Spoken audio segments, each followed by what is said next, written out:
મિત્રો આંકડાશાસ્ત્રમાં ત્રણ મુદ્દા બહુ મહત્વના છે. મધ્યક શોધવો, મધ્યસ્થ શોધવો અને બહુલક શોધવો. મધ્યકને અંગ્રેજીમાં મીન અને એનો સંકેત પણ છે સ્મોલ એક્સ કરી અને ઉપર આવી લીટી એટલે બાર કહેવાય, એક્સ બાર. મધ્યસ્થને અંગ્રેજીમાં કહેવાશે મીડિયન અને એનો સંકેત છે કેપિટલ એમ. અને બહુલક જેને મોડ કહેવામાં આવે છે અને એનો સંકેત છે કેપિટલ ઝેડ. મિત્રો એટલું બધું સરસ અને સરળ છે, એ આપણે નાનકડા એક ઉદાહરણથી જોઈએ. મિત્રો અહીં તમને માહિતી આપેલ છે, જેમ કે 8, 5, 4, 5 અને 3 જે પ્રાપ્તાંકો કહેવાય અથવા તો પ્રાપ્ત થયેલા અંકો અથવા તો તમે લીધેલી કોઈ માહિતી છે. એવું પણ હોઈ શકે કે એક વ્યક્તિ છે, એમના 10 ગુણની ટેસ્ટ લીધી છે અને ધારો કે એ બધાના ગુણ છે. તો એમાં શું પૂછાય કે આ માહિતીના આધારે મધ્યક શોધો એમ પૂછાય, મધ્યસ્થ શોધો એમ પૂછી શકે, બહુલક શોધો એમ પૂછી શકે, કંઈ પણ પૂછી શકે છે. અને કેટલું સહેલું છે જોઈ લઈએ.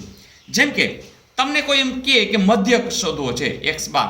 મિત્રો સાવ સહેલું. શું કરવાનું કે આ બધાનો સરવાળો એટલે કે તમારે 8 + 5 + 4 + 5 + 3 એમ કરવાનું, બરાબર. અને ગણી લેવાના કેટલા છે તો કે 1, 2, 3, 4 ને 5. બસ એ 5 વડે ભાગી નાખો. જો અહીંયા 6 પ્રાપ્તાંક આપ્યા તો 6 વડે ભાગત, અહીંયા 10 આપ્યા તો 10 વડે ભાગત. ફરીથી આપેલા પ્રાપ્તાંકોનો સરવાળો છેદમાં જેટલા પ્રાપ્તાંકો આપ્યા હોય એ લખી નાખ્યા, બરાબર.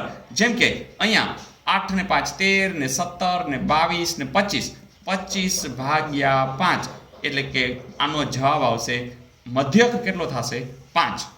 હવે કોઈ પૂછે કે મધ્યસ્થ, તો મધ્યસ્થમાં શું કરવાનું? અહીં આપણે એક યાદ રાખશું કે મધ્યસ્થ શોધતી વખતે તમારે ચડતા ક્રમમાં લખવાના છે. ફરીથી મધ્યસ્થ એટલે રહેલા, મધ્યમાં રહેલા આપણે શોધવા છે ત્યારે એને ચડતા ક્રમમાં ગોઠવવા છે.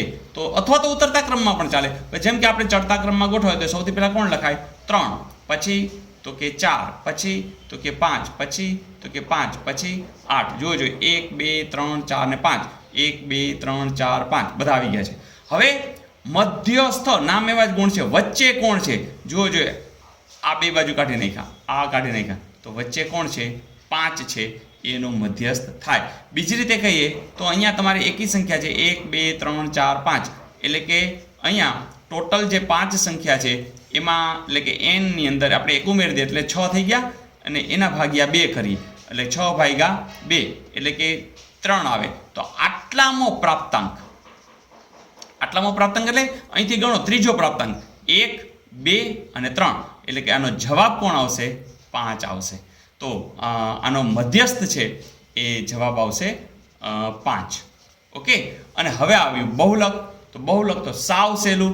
તમને જે પ્રાપ્તાંકો આપ્યા છે એમાં જે પ્રાપ્તાંક વારંવાર આવતો હોય એ એમનો બહુલક થશે.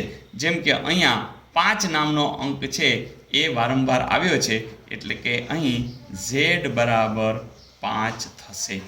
કેટલું સહેલું છે મિત્રો. અહીં સૂત્રના રૂપે પણ આ વસ્તુને આપણે હવે જોઈ લઈએ.